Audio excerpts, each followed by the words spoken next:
আল্লাহু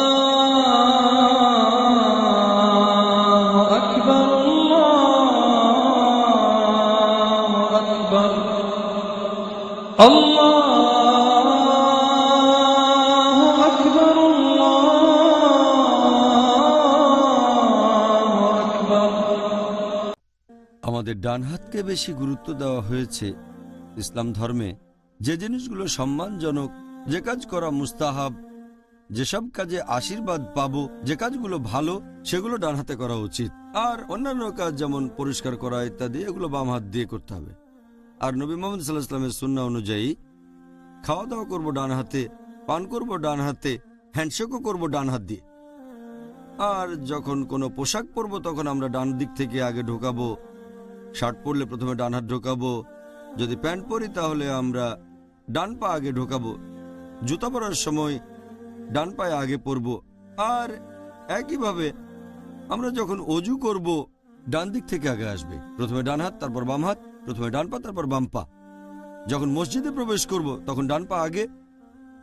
যখন আপনার নামাজ শেষের দিকে সালাম ফেরানোর সময় ডান দিক আগে, কালো পাথর ছুঁতে গেলে ডান হাত আগে, চুল আঁচড়ানোর সময় ডান পাশ আগে, মোচ কাটার সময় প্রথমে ডান দিক, হাতে নখ কাটবো ডান হাত আগে, শরীরে অনাকাঙ্ক্ষিত চুল ফেলে দেবেন ডান দিক থেকে আগে, মাথা শেভ করার সময় এখানেও আগে ডান পাশ, টয়লেট থেকে বের হবার সময় প্রথমে ডান পা বের করতে হবে। যদি আপনি চোখে সুরমা দেন তাহলেও ডান চোখ আগে। আর হয়তো আপনি মিসওয়াক করছেন, দাঁতন দিয়ে দাঁত মাজা, এখানেও ডান দিক থেকে প্রথমে। তাহলে এগুলো আমাদের নবীর সুন্নত, নবীর কাছ থেকে শিখেছি।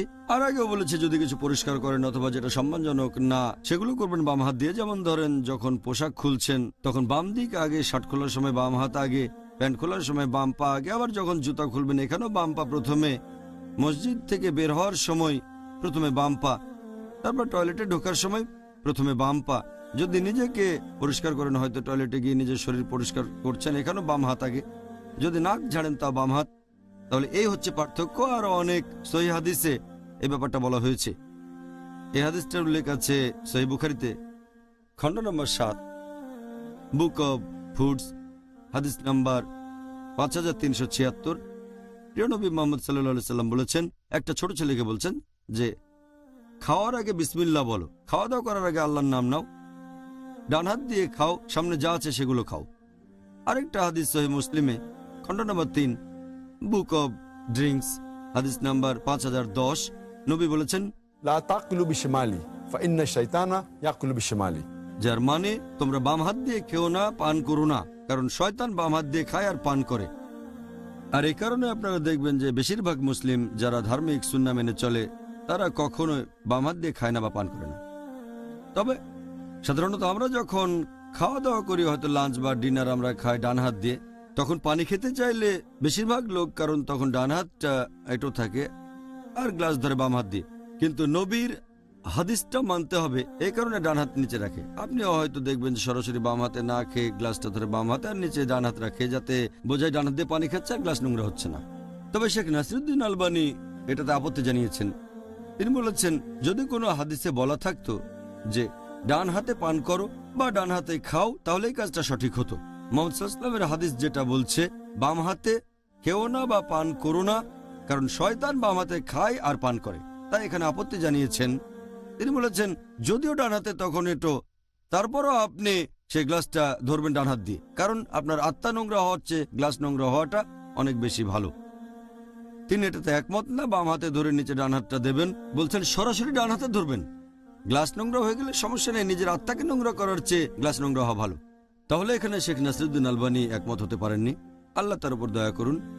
এছাড়াও আরো একটা হাদিস আছে, আবু দাউদ, বুক অব ফুডস, হাদিস নাম্বার 4129।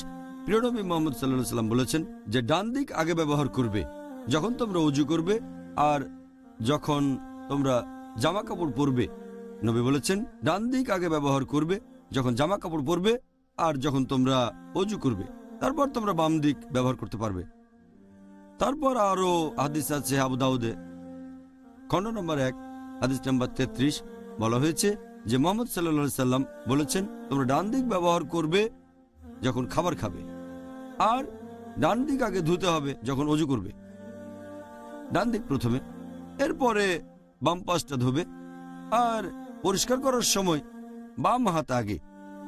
এছাড়া আরও একটা হাদিস আছে সহিহ মুসলিমে, হাদিস নাম্বার 504। আমাদের প্রিয় নবী বলেছেন যে পরিষ্কার করা ইত্যাদির জন্য ডান হাত ব্যবহার করো না, বাম হাত ব্যবহার করো পরিষ্কার করার কাজে। এগুলোর ভিত্তিতে মাশাআল্লাহ আমরা নবীর সুন্নত মেনে চলি, যেগুলো ভালো জিনিস, সম্মানজনক, মুস্তাহাব, সেগুলো ডান হাত দিয়ে করি, আর অন্যান্য কাজগুলো বাম হাত দিয়ে। আর এরকম করার পেছনে যে কারণটা, সেটা হচ্ছে যে মেডিকেল সায়েন্স এখন আমাদের বলে যে আমাদের ব্রেনের বাম অংশটা শরীরের ডান পাশকে নিয়ন্ত্রণ করে, আর ব্রেনের ডান অংশটা শরীরের বাম পাশকে নিয়ন্ত্রণ করে। আর বিজ্ঞান এখন আমাদের বলে যে পৃথিবীর মানুষের প্রায় 90% তাদের ব্রেনের বাম অংশটাই বেশি সক্রিয় থাকে। এজন্য দেখবেন মানুষের মধ্যে প্রায় 90% হচ্ছে ডানহাতি, কারণ ব্রেনের বাম অংশটা বেশি সক্রিয়। তাই বেশিরভাগ মানুষই, হোক মুসলিম বা অমুসলিম, কাজ করে ডান হাতে। ইসলাম উৎসাহিত করেছে যে ভালো কাজগুলো করবে ডান হাত দিয়ে, আর পরিষ্কার করার সময় বাম হাত দিয়ে।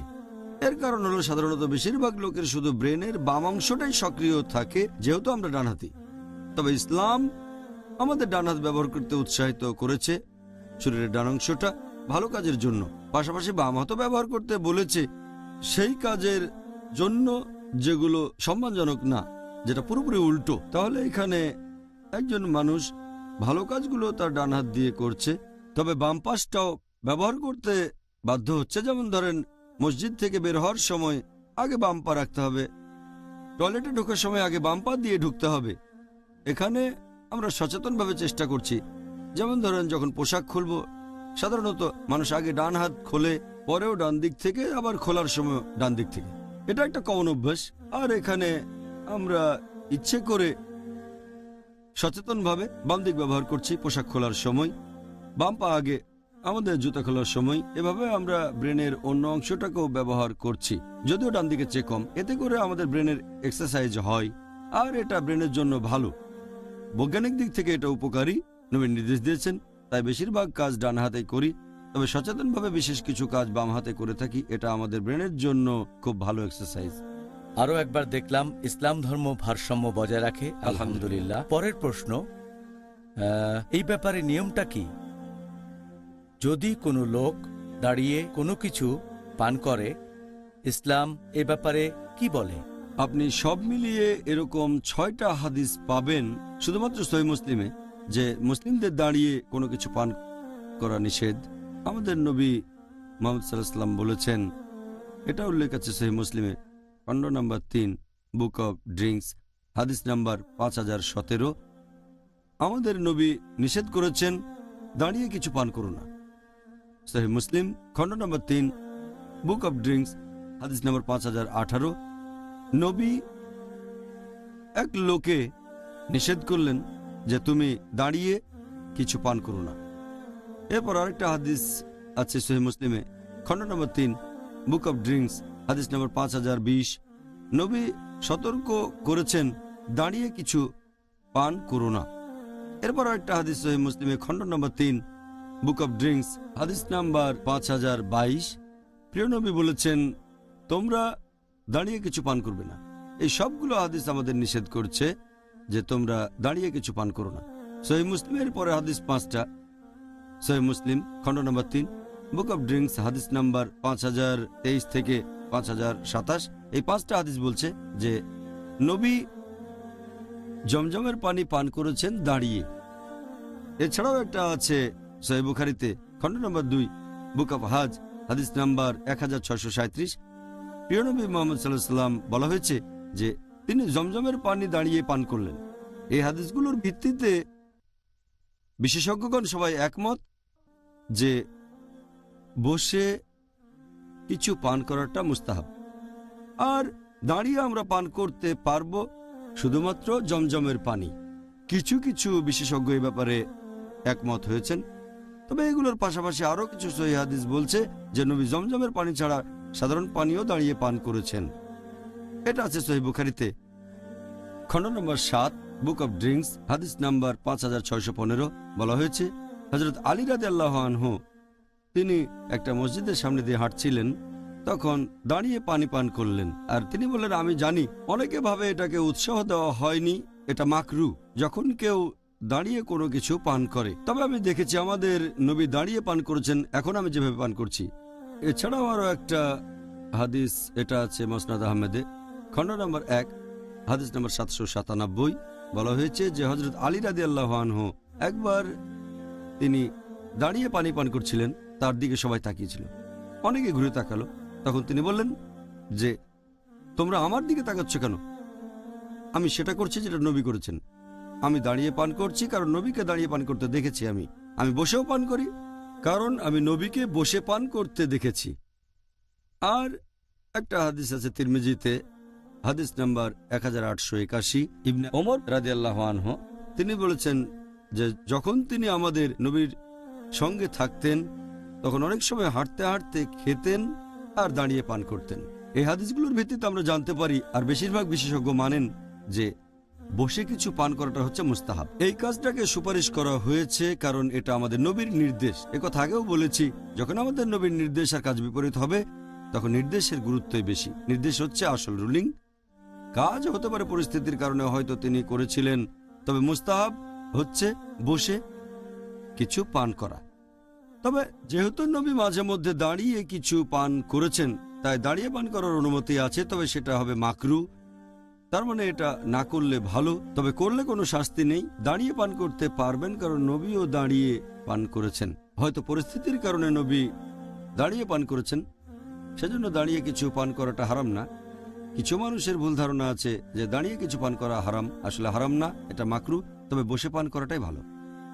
আপনার কাছে এবারের প্রশ্নটা, এটা আগের উত্তরের প্রসঙ্গ থেকে আপনি কি এবারে কিছু পান করার আদব কায়দাগুলো সম্পর্কে বলবেন? আমাদের নবীর সুন্নাহ আর পান করার আদব কায়দার কথা যদি বলেন, 1 নম্বর হচ্ছে পান করার আগে বিসমিল্লাহ বলবেন। আমরা পান করব ডান হাত দিয়ে, তারপর আমরা বসে পান করব। 4 নম্বর, আমরা কমপক্ষে 3 ঢোক দিয়ে কিছু পান করব, এমন না যে একবারেই শেষ। 5 নম্বর, পান করার শেষে আল্লাহর প্রশংসা করে বলবেন আলহামদুলিল্লাহ। 6 নম্বর হচ্ছে আপনি হয়তো পরিবেশন করছেন, অনেক লোকজন আছে, সবাইকে আপনি সার্ভ করছেন কিছু, আপনি সবার শেষে পান করবেন। 7 নম্বর, আপনি পরিবেশন করবেন ডান দিক থেকে। 8 নম্বর, জাগ বা বোতল থেকে সরাসরি পান করব না, জাগ থেকে ঢালবো কোনো কাপে অথবা গ্লাসে, তারপর পান করব। এই অভ্যাসগুলো স্বাস্থ্যসম্মত। যদি জাগ থেকে সরাসরি খান এটা হয়ে যাবে, তাই জাগ থেকে গ্লাসে ঢেলে নিলে সবকিছুই তাহলে পরিষ্কার থাকবে। আর 9 নম্বর আদব হচ্ছে স্বর্ণ বা রৌপ্যের পাত্রে কিছু পান করবেন না। এই হচ্ছে কোনো কিছু পান করার আদব কায়দা আর সুন্নাহ। জাযাকাল্লাহ খায়ের, সুন্দর বলেছেন। এখন ডাক্তার জাকির, এবারে আমি আপনাকে আমাদের ইন্টারভিউ পর্বের শেষ প্রশ্নটা করব। একেবারে সহজ সরল আর সরাসরি একটা প্রশ্ন। আমরা অনেক মুসলিমকে দেখি, তারা বলছে বিসমিল্লাহির রহমানির রাহিম খাওয়ার ঠিক আগে, এটা কি সুন্নত? আমি এ ব্যাপারে যতটুকু জানি, কখনো শুনিনি এমন সহিহ হাদিসের কথা। এখন পর্যন্ত এরকম কোন সহিহ হাদিস, খাঁটি হাদিস দেখিনি যেখানে আমাদের নবী বলেছেন যে খাওয়ার আগে তোমরা বলবে বিসমিল্লাহির রহমানির রাহিম, অথবা নবী খাওয়ার আগে বিসমিল্লাহির রহমানির রাহিম বলেছেন। সত্যি বলতে আমার জানা মতে সব হাদিস বলছে নবী বলেছেন বিসমিল্লাহ। এরকম একটা হাদিস, এটা আছে সহিহ বুখারীতে, খণ্ড নম্বর 7, বুক অব ফুডস, হাদিস নাম্বার 5376। নবী বলছেন একটা ছোট ছেলেকে যে খাওয়ার আগে আল্লাহর নাম নেবে, বলবে বিসমিল্লাহ, খাবে ডান হাত দিয়ে আর যেটা তোমার সামনে আছে। একটা হাদিসের বর্ণনা দিয়েছেন হযরত আয়েশা রাদিয়াল্লাহু আনহা, এটা আছে সুনান আবু দাউদে, খণ্ড নম্বর 3, বুক অব ফুডস, হাদিস নাম্বার 3758। হযরত আয়েশা রাদিয়াল্লাহু আনহা, উম্মুল মুমিনিন রাদিয়াল্লাহু আনহা, তিনি বলেছেন যে যখন তোমরা খাবে শুরুতে বলবে বিসমিল্লাহ, আল্লাহর নামে শুরু করছি। আর যদি খাওয়ার আগে বিসমিল্লাহ বলতে তোমরা ভুলে যাও, তাহলে যখনই মনে পড়বে তখনই বলবে বিসমিল্লাহ আউয়ালু ওয়া আখিরু। এর মানে হচ্ছে আল্লাহর নাম নিচ্ছে একেবারে শুরুতে আর আল্লাহর নাম নিচ্ছে একেবারে শেষে। তাহলে আমাদের নবী সাল্লাল্লাহু আলাইহি ওয়াসাল্লাম নির্দেশ দিয়ে গেছেন এটাই। তবে এটা দুর্ভাগ্যজনক, যেহেতু অনেকে জানে না, তাই তারা বলে বিসমিল্লাহির রহমানির রহিম, দয়াময় পরম দয়ালু আল্লাহর নামে শুরু করছি। একবার আমি একজন মুসলিম ভাইকে বলেছিলাম এখানে বিসমিল্লাহ হচ্ছে সঠিক শব্দ। সে বলল বিসমিল্লাহির রহমানির রহিম তো আরো বেশি, দয়াময় পরম দয়ালু আল্লাহ তাআলার নামে শুরু করছি, এটা কি বিসমিল্লাহর চেয়ে ভালো না? আমি বললাম, নবী যখন বলেননি তখন কি নবীর কথাটাকে উন্নত করবেন? তারপর তাকে বললাম, আপনার এই যুক্তিতেই ধরেন আমি কোনো পশু কোরবানি করছি, যখন পশু জবাই করছি তখন বলছি বিসমিল্লাহ, বিসমিল্লাহ আল্লাহু আকবার। বলবেন না বিসমিল্লাহির রহমানির রহিম দয়াময় পরম দয়ালু আল্লাহর নামে শুরু করছি? চিন্তা করেন, যখন পশু জবাই দিচ্ছেন তখন বলছেন আল্লাহ তুমি দয়াময় পরম দয়ালু। দুর্ভাগ্যজনকভাবে অনেক মুসলিমই এটা জানে না, তাই কোরআন হাদিসের কথা না শুনেই নিজেরাই যুক্তি দেখানোর চেষ্টা করে, যেটা মোটেও ঠিক না। আমরা আল্লাহ এবং রাসূলের কথা মেনে চলব। জাযাকাল্লাহ খায়ের। আপনার অকাট্য যুক্তি কোনোভাবেই খণ্ডন করতে পারছি না। পরের প্রশ্ন, পুরুষ এবং মহিলাদের পোশাকের ব্যাপারে ইসলাম ধর্মের নিয়মগুলো কি কি? উত্তরটা বেশ লম্বা হবে। ইসলামিক পোশাক পরিচ্ছদের ব্যাপারে যদি বলতে হয়, এ ব্যাপারে বিভিন্ন নির্দেশনা দেওয়া আছে পবিত্র কোরআন এবং কিছু হাদিসে। আল্লাহ পবিত্র কোরআনে প্রথমে বলেছেন পুরুষের হিজাবের কথা, তারপর মহিলাদের হিজাবের কথা বলেছেন। আল্লাহ পবিত্র কোরআনে বলেছেন সূরা নূর অধ্যায় নম্বর 24 আয়াত নম্বর 30, মুমিন পুরুষদের বলো তারা যেন দৃষ্টি সংযত রাখে, লজ্জাস্থানের হেফাজত করে। মানে একজন পুরুষ যদি কোনো মহিলাকে দেখে আর খারাপ চিন্তা আসে, সে মাথা নিচু করবে। একবার একটা ছেলে একজন মুসলিম অনেকক্ষণ এক মেয়ের দিকে তাকিয়ে আছে। বললাম, ভাই এটা কি করছো? এটা তো হারাম ইসলামে। সে বলল, আমাদের প্রিয় নবী বলেছেন প্রথম দৃষ্টি ক্ষমা করা হবে, দ্বিতীয়বার দেখা নিষিদ্ধ। আমার প্রথম দেখায় অর্ধেক শেষ হয়নি। তার মানে এই না যে 10 মিনিট ধরে অপলক দেখে তারপর বলবেন প্রথম দেখাটা আমার শেষ হয়নি। এরপরে আসবে পোশাক পরিচ্ছদ। এরপরের আয়াতে মহিলাদের হিজাবের কথা বলা হয়েছে। পবিত্র কোরআনে সূরা নূর অধ্যায় 24 আয়াত 31, মুমিন নারীদের বলো তারা যেন দৃষ্টি সংযত রাখে, লজ্জাস্থানে হেফাজত করে। সাধারণত যা প্রকাশ থাকে তা ব্যতীত যেন সৌন্দর্য প্রদর্শন না করে, কাপড় দিয়ে গ্রীবা আর বক্ষদেশ ঢেকে দেয়, আর তাদের সৌন্দর্য প্রকাশ করবে স্বামী বা ছেলের কাছে। এখানে মাহরামের একটা তালিকা দেওয়া হয়েছে, মহিলার নিকটাত্মীয় যাদের বিয়ে করতে পারবে না। সত্যি বলতে পুরুষ ও মহিলাদের হিজাব পালনের মোট 6টা ক্যাটাগরি আছে। প্রথমটা সীমা, পুরুষদের জন্য নাভি থেকে হাঁটু পর্যন্ত। মহিলাদের ক্ষেত্রে পুরো শরীর ঢাকা থাকবে, যে অংশটুকু দেখানো যেতে পারে মুখমণ্ডল আর কবজি পর্যন্ত হাত। আবার অনেক বিশেষজ্ঞ বলেন এগুলো ঢেকে রাখতে হবে। বাকি 5টা ক্যাটাগরি পুরুষ মহিলাদের জন্য সমান। দ্বিতীয়টা, যে পোশাকটা পরবে সেটা এমন আঁটোসাঁটো হবে না যাতে শরীরের গড়ন বোঝা যায়। 3 নম্বর, যে পোশাক পরবেন সেটা খুব স্বচ্ছ হবে না যাতে ভেতর দেখা যায়। 4 নম্বর, পোশাকটা এত বেশি জমকালো হবে না যাতে বিপরীত লিঙ্গের মানুষ আকৃষ্ট হয়। 5 নম্বর, আপনার পোশাকে অবিশ্বাসীদের কোনো চিহ্ন বা প্রতীক থাকবে না। আর একটা হাদিস আছে সহিহ মুসলিমে, খণ্ড নম্বর 3, বুক অব ড্রেস, হাদিস নাম্বার 5173। একবার এক লোক জাফরান রঙের একটা পোশাক পরেছে। নবী বললেন যে এই রংটা বদলাও, এটা অবিশ্বাসীদের ধর্মীয় পোশাকের মতো দেখাচ্ছে। জাফরান অন্য ধর্মের অনুসারীরা ব্যবহার করে, তাই এমন কোনো পোশাক পরবে না যেটা অবিশ্বাসীদের কোনো চিহ্ন থাকে। আর বিশেষ করে যেগুলো অবিশ্বাসীদের ধর্মীয় প্রতীক, যেমন ক্রস খ্রিস্টানদের প্রতীক, সিঁদুর দেওয়া টিকি রাখা বা ওম হিন্দুইজমের প্রতীক, তাহলে এমন কিছু পরবেন না যেটা অবিশ্বাসীদের ধর্মীয় প্রতীক। আর 6 নম্বর হচ্ছে এমন কিছু পরবেন না যেটা বিপরীত লিঙ্গের পোশাক। একটা হাদিস আছে সহিহ বুখারীতে, খণ্ড নম্বর 7, বুক অব ড্রেস, হাদিস নম্বর 5885। আমাদের নবী বলেছেন পুরুষরা মহিলাদের মতো ব্যবহার করবে না, আর মহিলাদের কোনো পোশাকও পরবে না। মহিলারা পুরুষের মতো ব্যবহার করবে না, পুরুষের মতো আচরণ করবে না, পুরুষের কোনো পোশাকও পরবে না। তাহলে এই হলো হিজাব পালনের 6টা শর্ত। তবে এখানে বলছে শুধু পোশাকের কথা।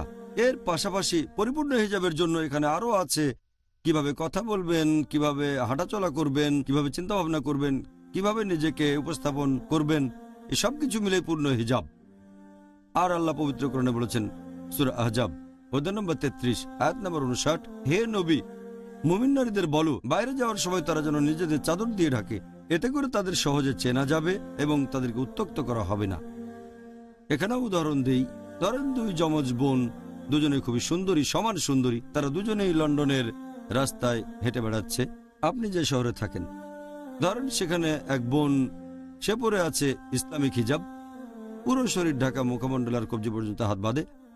আর অন্য যে বোনটা একই রকম সুন্দরী, সে পরেছে পশ্চিমা পোশাক, মিনি স্কার্ট বা শর্টস, আর রাস্তায় একটা বখাটে ছেলে শিকারের অপেক্ষায় আছে। আমি আপনাদের প্রশ্ন করি, ছেলেটা কাকে উত্ত্যক্ত করবে? মিনি স্কার্ট পরা মেয়েটাকে, নাকি ইসলামিক হিজাব পরা মেয়েটাকে উত্ত্যক্ত করবে? কাকে উত্ত্যক্ত করবে? অবশ্যই যে মেয়েটা মিনি স্কার্ট পরেছে। ঠিক বলেছেন। তাহলে কোরআন ঠিকই বলেছে যে মহিলাদের হিজাবের ব্যবস্থা করা হয়েছে যেন তাদেরকে উত্ত্যক্ত করা না হয়। তাহলে এই হচ্ছে হিজাবের 6টা শর্ত। এছাড়াও পোশাকের ব্যাপারে আরও কিছু নিয়মকানুন আছে। পুরুষের পোশাকের ব্যাপারে কিছু নিয়মকানুন আছে। যেমন ধরেন, আমাদের প্রিয় নবী বলেছেন যে পুরুষদের স্বর্ণ আর রেশম পরা নিষিদ্ধ। সুন্নান আল নিসাইতে আছে, বুক অব জিনা অধ্যায় নম্বর 40, হাদিস নাম্বার 5147। আমাদের প্রিয় নবী বলেছেন, দুটো জিনিস স্বর্ণ আর রেশম, এগুলো আমার উম্মার পুরুষদের জন্য নিষিদ্ধ, তবে মহিলাদের ব্যাপারে এটা অনুমতি আছে। এছাড়া আপনারা দেখবেন আরও কিছু হাদিসে আছে যে প্যান্ট বা পোশাকের নিচের অংশ থাকতে হবে টাকনুর উপরে, টাকনুর নিচে যাওয়া যাবে না। এই হাদিসটা উল্লেখ করা হয়েছে সহিহ বুখারীতে, খণ্ড নম্বর 7, বুক অব ড্রেস, হাদিস নাম্বার 5787। প্রিয় নবী বলেছেন যে প্যান্ট বা পোশাকের নিচের যে অংশ টাকনুর নিচে যায় সেটা দোজখের আগুনে জ্বলবে। এ ব্যাপারে আমি গত পর্বে আলোচনা করেছি। প্যান্ট অথবা পোশাকের নিচের অংশ টাকনুর নিচে যাওয়া নিষিদ্ধ। এছাড়া আরও নির্দেশনা পাই যে খুব জমকালো কোনো পোশাক পরা, যে পোশাক আপনাকে উজ্জ্বল করে তুলবে আর আপনার পাশের মানুষকে ম্লান করে দেখাবে, যেমন পোশাক পরে রাজা রানী অথবা নেতা, যে তারা অনেক বড়, এটা নিষিদ্ধ। এই হাদিসটা আছে সুনান আবু দাউদ, হাদিস নাম্বার 4018 ও 4019। যে লোক খ্যাতি আর জাকজমক দেখানোর জন্য কোনো পোশাক পরে, আল্লাহ সুবহানাহু ওয়া তাআলা কিয়ামতের দিন তাকে সেই পোশাকে পুনরুত্থিত করবেন। এই হাদিসের আরেকটা ভার্সন বলছে যে আল্লাহ তাকে অপমানের সাথে পুনরুত্থিত করবেন রোজ কিয়ামতের দিনে, পুনরুত্থানের দিনে। এছাড়া আরো নির্দেশনা দেওয়া হয়েছে যে এটা করলে ভালো যদি সাদা পোশাক পরেন। আমাদের নবী বলেছেন, এটা আছে সুনান আবু দাউদে, বুক অব ড্রেস, খণ্ড নম্বর 3, হাদিস নাম্বার 4050। নবী বলেছেন যে তোমরা সাদা পোশাক পরো, কারণ এটাই সবচেয়ে সেরা পোশাক, আর মৃত মানুষকে সাদা কাফন দাও। আর এছাড়াও আমাদের নবী মুহাম্মদ সাল্লাল্লাহু আলাইহি ওয়াসাল্লাম বলেছেন, এই হাদিসটা আছে সুনান আবু দাউদে, খণ্ড নম্বর 3, বুক অব ড্রেস, হাদিস নাম্বার 4129। নবী বলেছেন, যখনই তোমরা কোনো পোশাক পরবে অথবা অজু করবে, শুরু করবে ডান দিক থেকে। তাহলে এটাও সুন্নত যে পোশাক পরার সময় ডান দিক থেকে শুরু করতে হবে। তাহলে এরকম কিছু নিয়ম কানুন আমরা কোরআন হাদিসে পাবো হিজাব সম্পর্কে, পোশাক পরিচ্ছদ, আর আমাদের নবীর সুন্নত যেগুলো বিভিন্ন পোশাক পরিচ্ছদ পরা নিয়ে আছে। জাযাকাল্লাহ খায়ের। ডক্টর জাকির, আমি জানি যে আমরা শুধুমাত্র এই একটা টপিক নিয়েই পুরো একটা অনুষ্ঠান করতে পারি। ডক্টর জাকির, পিস টিভির দর্শকরা আপনার কাছে পৃথিবীর বিভিন্ন প্রান্ত থেকে প্রশ্ন করেছেন। আলহামদুলিল্লাহ, আল্লাহ যেন নির্দেশনা দেন, তাদের উপর রহমত করেন। ইসলাম ধর্মের সুন্নত পালনের উদ্দেশ্য কি? নির্দেশনার জন্য কোরআন কি যথেষ্ট নয়? বুঝিয়ে বলবেন কি? সুন্নত পালনের উদ্দেশ্য আসলে কি? পবিত্র কোরআন কি যথেষ্ট নয়?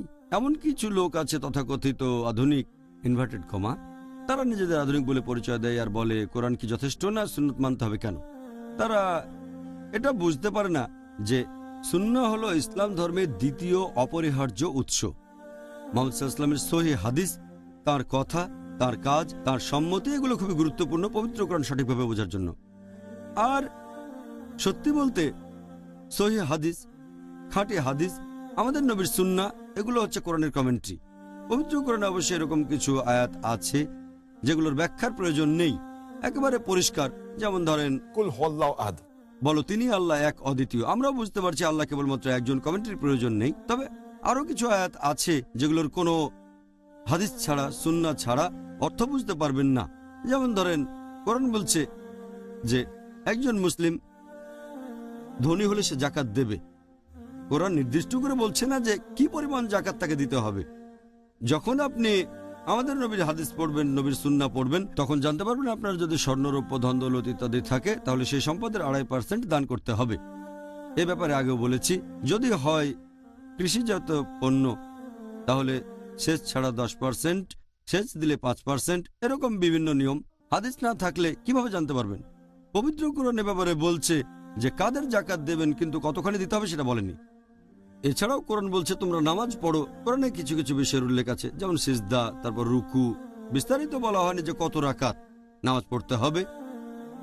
নামাজ পড়া সঠিক নিয়ম কি, কিভাবে হাত বাঁধবো, এগুলো পাবেন সুন্নত থেকে। তাহলে হাদিস ছাড়া ইসলামের স্তম্ভগুলো পালন করতে পারবেন না, এতটাই গুরুত্বপূর্ণ।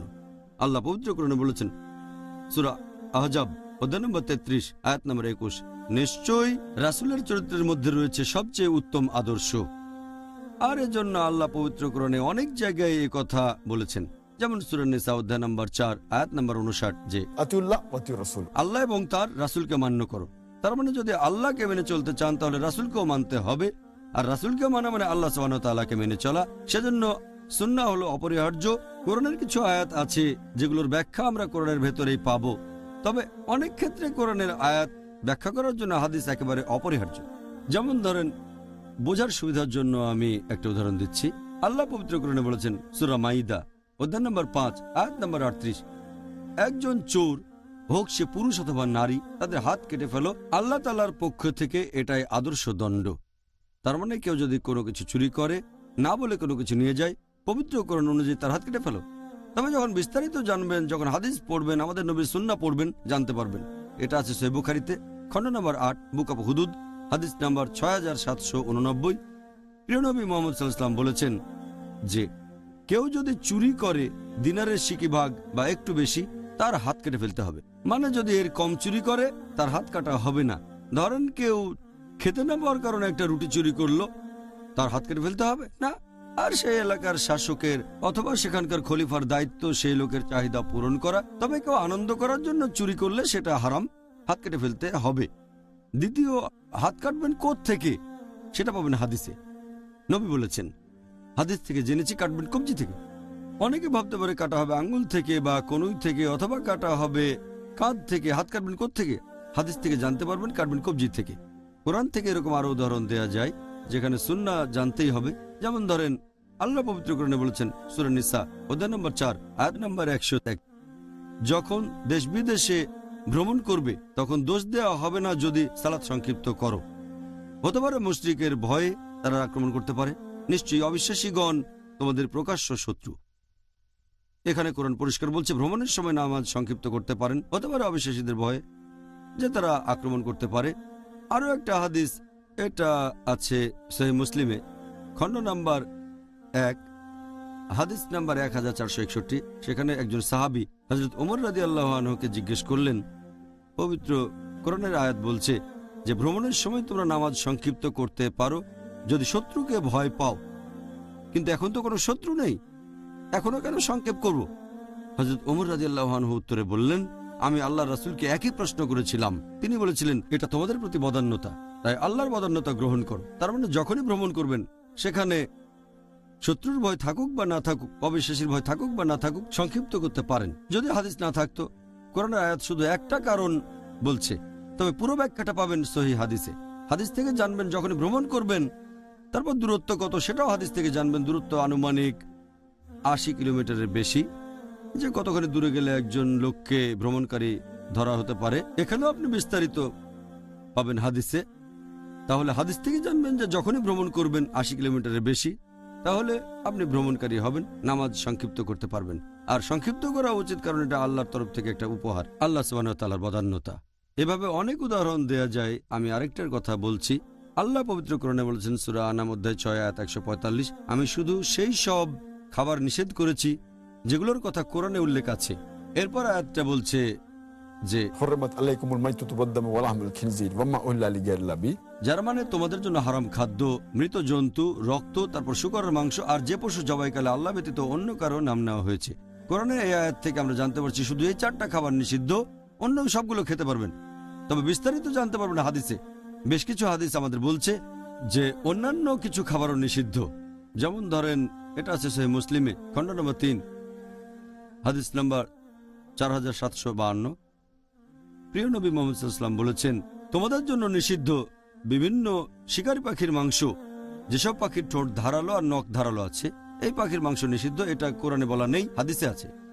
এরকম অনেক হাদিস আছে সহিহ বুখারী আর সহিহ মুসলিমে যে তোমাদের জন্য নিষিদ্ধ খাবার হচ্ছে সেই সব পশুর মাংস যারা আক্রমণ করে মাংসাশী প্রাণী, মাংস খায়, যেমন বাঘ, চিতাবাঘ, সিংহ ইত্যাদি। এটা আছে সহিহ বুখারীতে বুক অফ স্ল্যাটারিং হাদিস নম্বর 5528। আমাদের নবী মুহাম্মদ সাল্লাল্লাহু আলাইহি ওয়াসাল্লাম বলেছেন, তোমাদের জন্য নিষিদ্ধ খাবার হলো গাধার মাংস। এগুলোর কথা কোরআনে উল্লেখ করা হয়নি, আমাদের দেখতে হবে হাদিস। হাদিস থেকে বিস্তারিত জানতে পারবেন। কোরআন এক ধরনের টেলিগ্রাফিক মেসেজ, খুব গুরুত্বপূর্ণ, একেবারে খাঁটি আলহামদুলিল্লাহ। তবে কমেন্ট্রির জন্য আপনাকে পড়তে হবে হাদিস। এই কারণে হাদিস একেবারে অপরিহার্য। এটা অবশ্যই লাগবে। এজন্য আমাদের প্রিয় নবী বলেছেন, এই হাদিসটা আছে মুস্তাদরাক আল হাকিমে, হাদিস নাম্বার 319। নবী বলেছেন, আমি পেছনে রেখে যাচ্ছি কোরআন এবং আমার দৃষ্টান্ত, আমার সুন্নাহ। কেউ যদি কোরআন এবং আমার সুন্নাহ শক্ত করে ধরে, সে চিরদিন সরল পথে থাকবে, ভুল পথে কখনো যাবে না। তাহলে সুন্নাহ হচ্ছে ইসলাম ধর্মের দ্বিতীয় অপরিহার্য উৎস। এটা না থাকলে ইসলাম ধর্মকে পুরোপুরি বুঝতে পারবেন না। তাহলে এই হাদিস না থাকলে আমরা কোরআনের অনেক কিছুই বুঝতে পারতাম না। আপনি খুব সুন্দরভাবে আমাদেরকে বলেছেন ডক্টর জাকির। আল্লাহ সুবহানাহু ওয়া তাআলা সেই সব মানুষকে হেদায়েত করুন যারা এটা মেনে চলছে না। পরের প্রশ্ন, কোনো মুসলিম ইসলাহ দেওয়ার সময় কারো খারাপ ব্যবহারের উত্তরে যদি সেও একই ধরনের ব্যবহার করে, তাহলে সেটা কি সঠিক হবে? যদি এই প্রসঙ্গে বলেন যে একজন মানুষ ইসলাহ দিচ্ছে অথবা দাওয়া দিচ্ছে, এ ব্যাপারে নির্দেশনা পাবেন কোরআনে। আল্লাহ পবিত্র কোরআনে বলেছেন, সূরা নাহল অধ্যায় নম্বর 16 আয়াত নম্বর 125, উদু ইলা সাবিলি রাব্বিকা বিল হিকমা ওয়াল মুআযাতিল হাসানা ওয়াজাদিলুম বিল্লাতি আহসান। যার মানে মানুষকে তোমার প্রতিপালকের পথে আহ্বান করো, সদুপদেশ ও হিকমত দ্বারা তাদের সাথে তর্ক করো, তাদের যুক্তি দেখাও সবচেয়ে উত্তম ও গ্রহণযোগ্য পন্থায়। তাহলে আপনি যদি দাওয়ার কথা বলেন অথবা ইসলার কথা বলেন, সেটা করব হিকমা আর হুসনার সাথে, সবচেয়ে উত্তম আর গ্রহণযোগ্য পন্থায়, হিকমতের সাথে। ধরেন আপনি কথা বলছেন মুসলিম বা অমুসলিমের সাথে, আর ইসলাম বা দাওয়া দিচ্ছেন, হয়তো সে রেগে গিয়ে অভিশাপ দিল অথবা গালাগালি করতে লাগলো, তারপরও আমরা তাকে ভালোবাসবো। আমাদের নবী যেটা করে গেছেন, আর আমাদের নবীর জীবনে এরকম দেখবেন যে অনেক সময় অমুসলিমরা নবীকে বিপদের মধ্যে ফেলেছিল, নবী অন্যদের মতো করে প্রতিশোধ নেননি। এরকম আরো অনেক উদাহরণ পাবেন, যেমন এটা আছে সহিহ বুখারীতে, হাদিস নাম্বার 6030, যে একবার এক ইহুদি নবীর কাছে এসে তাকে বলল, আসসালাম আলাইকুম। আসসালাম আলাইকুমের মানে হচ্ছে আপনার মৃত্যু হোক। নবী তাকে উত্তরে বললেন, তোমার বেলায়ও। হযরত আয়েশা রাদিয়াল্লাহু আনহা, আমাদের নবীর স্ত্রী, তিনি এটা শুনলেন আর খুব রেগে গেলেন। তিনি সেই ইহুদিকে বললেন, তোমার উপর আল্লাহর অভিশাপ পড়ুক, তোমার উপর আল্লাহর ক্রোধ পড়ুক। তিনি খুবই রেগে গিয়েছিলেন। নবী তখন তাকে বললেন যে তোমার শান্ত হওয়া উচিত, নম্র হওয়া উচিত, রেগে যাওয়া উচিত না। হযরত আয়েশা রাদিয়াল্লাহু আনহা বললেন যে আপনি কি শুনেছেন সে কি বলেছে? নবী তখন বললেন, তুমি কি আমার উত্তরটা খেয়াল করেছো? আর আমার দোয়া আল্লাহ কবুল করবেন, ওদের দোয়া কবুল করা হবে না। এভাবেই আমাদের নবী মানুষের সাথে ব্যবহার করেছেন। এরপর আরেকটা হাদিস সহিহ মুসলিমে, খণ্ড নম্বর 4, হাদিস নম্বর 6280, যে মানুষটা ন্যায়নিষ্ঠ তার অভিশাপ দেয়া উচিত না। তার মানে যে লোক আন্তরিক, একজন বিশ্বাসীর এটা করা উচিত না। বিশ্বাসী মুসলিমের অন্যকে অভিশাপ দেওয়া উচিত না, অভিশাপ, বকাঝকা, গালমন্দ করা ইত্যাদি। আর এই হাদিসটা আছে তিরমিজিতে, হাদিস নাম্বার 2019, যে একজন বিশ্বাসীর অন্যকে অভিশাপ দেওয়া উচিত না। অন্যকে অভিশাপ দেওয়াটা একজন বিশ্বাসীকে মানায় না।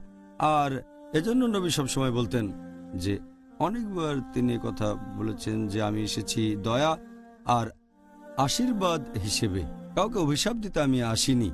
তাহলে বুঝতে পারছেন আমাদের এই দৃষ্টান্ত অনুসরণ করতে হবে। আর আল্লাহ পবিত্র কোরআনে বলেছেন সূরা আহজাব অধ্যায় নম্বর 33 আয়াত নম্বর 21, নিশ্চয়ই নবীর চরিত্রের মধ্যে রয়েছে সবচেয়ে উত্তম আদর্শ। যখন দাওয়াত দেব অথবা ইসলাহ দেব, আমরা কখনো রেগে যাব না, প্রতিশোধ নিতে চাইব না, তাদের মন জিতে নেব। প্রতিশোধের চেয়ে মন জিতে নেওয়া অনেক ভালো। আমরা হব দয়ালু, নরম আর ক্ষমাশীল। জাযাকাল্লাহ খায় ডক্টর জাকির। আপনার কাছে এবারে পরের প্রশ্ন, কেউ আত্মহত্যা করলে ইসলামে নিয়মটা কি ধরনের? আর এছাড়াও যে আত্মহত্যা করেছে তার শাস্তি কমানোর ব্যাপারে তার বাবা মা কি ব্যবস্থা নিতে পারবেন? আত্মহত্যা করার ব্যাপারটা নিয়ে যদি বলতে হয়, এ ব্যাপারে আগেও বলেছি যে এটা হচ্ছে অন্যতম একটা গুরুতর পাপ। এই মত দিয়েছেন ইমাম আজ-জাহাবি তার বই আল কাবায়েরে। তিনি আত্মহত্যাকে রেখেছেন 29 নম্বরে 70টা বড় পাপের মধ্যে। আর আল্লাহ পবিত্র কোরআনে বলেছেন সূরা বাকারা অধ্যায় নম্বর 2 আয়াত নম্বর 195, তোমরা তোমাদের নিজের হাতে নিজেদেরকে ধ্বংস করো না। খুব পরিষ্কারভাবে বলছে যে আত্মহত্যা করা ইসলামে নিষিদ্ধ। এছাড়া অনেক সহিহ হাদিসে সম্পর্কে বলা হয়েছে। এটা আছে সহিহ বুখারীতে, খণ্ড নম্বর 7, হাদিস নাম্বার 5778, যেখানে আমাদের নবী মুহাম্মদ সাল্লাল্লাহু আলাইহি ওয়াসাল্লাম বলেছেন যে কেউ যদি পাহাড়ের উপর থেকে লাফ দেয় আর নিচে পড়ে মারা যায়, সে চিরকাল দোজখের আগুনে এভাবে পতিত হতে থাকবে। আর কেউ যদি বিষ পান করে মারা যায়, সে দোজখের ভেতরে একটা বিষের বোতল নিয়ে বারবার পান করবে আর বারবার মারা যেতে থাকবে। কেউ যদি নিজেকে ছুরি মারে তাহলে সে দোজখের ভেতরেও নিজেকে ছুরি মারবে চিরকাল। আর আবারও আল্লাহ রাসূল একই কথা বলেছেন, আছে সহিহ বুখারীতে খণ্ড নম্বর 8 হাদিস নম্বর 6047। আমাদের প্রিয় নবী মুহাম্মদ সাল্লাল্লাহু আলাইহি ওয়াসাল্লাম বলেছেন যে যদি কোনো লোক আত্মহত্যা করে, সে নিজেকে মেরে ফেলে, দোজখের আগুনে সে একই কাজ করবে বারবার, দোজখে সে একই কাজ করতে থাকবে। সে যেভাবে আত্মহত্যা করেছে সেই কাজটাই দোজখে বারবার করতে থাকবে। আমাদের প্রিয় নবী মুহাম্মদ সাল্লাল্লাহু আলাইহি ওয়াসাল্লাম বলেছেন, এটা আছে সহিহ বুখারীতে খণ্ড নম্বর 4 হাদিস নম্বর 3463, যে এক লোকের হাতে একটু ক্ষত ছিল, এটার কারণে সে খুব যন্ত্রণা পাচ্ছিল আর অধৈর্য হয়ে গেল। তখন একটা ছুরি নিয়ে হাতটা কেটে ফেলল, তারপর রক্তক্ষরণে সে মারা গেল। আর নবী তখন বললেন, যেহেতু লোকটা অধৈর্য ছিল আর নিজেকে হত্যা করেছে, সে কখনোই বেহেশতে যেতে পারবে না। একই রকমের আরেকটা হাদিস আছে সহিহ মুসলিমে খণ্ড নম্বর 2 বুক অব সালাহ হাদিস নম্বর 2133। এক লোককে নবীর কাছে আনা হলো যে আত্মহত্যা করেছে চ্যাপ্টা মাথার একটা বর্ষা দিয়ে। লোকটা আত্মহত্যা করেছে, নবীর কাছে আনা হলো, আর নবী তার জানাজার নামাজ পড়লেন না। এখান থেকে জানতে পারছি আত্মহত্যা গুরুতর পাপ। তবে তার মানে এই না, এই হাদিসটা আর একটু পড়লে জানবেন সাহাবীগণ তার জানাজার নামাজ পড়েছিলেন। ব্যাপারটা এমন না যে কেউ আত্মহত্যা করলে সেটা শিরকের সমান পাপ হবে। আত্মহত্যা সবচেয়ে বড় গুনাহ না, বড় গুনাহ, গুরুতর গুনাহ। তবে এই গুনাহ এটা কুফরির সমান না। আর যদি আল্লাহ চান, সন্তুষ্ট হন, তিনি ক্ষমা করতে পারেন। আল্লাহ পবিত্র কোরআনে বলেছেন সূরা নিসা অধ্যায় 4 আয়াত 48 আর সূরা নিসা অধ্যায় 4 আয়াত 116, আল্লাহ চাইলে যে কোনো অপরাধ ক্ষমা করতে পারেন, তবে শিরক করাকে কখনোই ক্ষমা করবেন না। তাই এই ধরনের ক্ষেত্রে যদি কেউ আত্মহত্যা করে সেটা গুরুতর পাপ। তবে সব মুসলিমকে বোঝানো উচিত, তারপরে কেউ আত্মহত্যা করলে অন্যান্য মুসলিমরা তার জন্য দোয়া করবে, মাগফিরাতের জন্য দোয়া, ক্ষমা প্রার্থনা করবে। আর আপনি প্রশ্ন করলেন তার বাবা মা কি করবে যাদের সন্তান আত্মহত্যা করেছে। বাবা মা তখন আল্লাহ তাআলার কাছে দোয়া করবে সন্তানকে মাফ করে দিতে যদি সে আত্মহত্যা করে থাকে। আর ইনশাআল্লাহ আল্লাহ তো রহমানুর রহিম, আল্লাহ যদি চান ক্ষমা করতে পারেন। জাযাকাল্লাহ খায়ের, সুন্দর বলেছেন। আল্লাহ সুবহানাহু ওয়া তাআলা যেন তাদের ক্ষমা করেন যারা এভাবে ভুল করে নিজেদের ক্ষতি করেছে।